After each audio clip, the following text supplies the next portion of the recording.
Hello, on behalf of Expert Village, my name is Joe. I own the VUG local jeweler in Salt Lake City.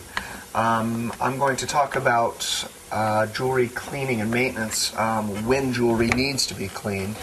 Generally, with jewelry with stones in them, this is a nice, clean, clear aquamarine. When it's dirty, it will be foggy, and you can kind of see soap scum or perfume or whatever on the back of the stone.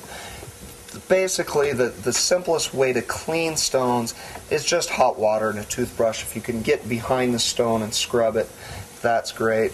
Generally, white gold and yellow gold don't tarnish. They do scratch, and you can take it to your jeweler and have the scratches polished out. Silver, on the other hand, can get very tarnished. Basically, the best way to polish silver is to use a chemical cleaner like Tarnix or something, or simply just a soft cloth and just rub the silver real well until it gets a bright, shiny surface.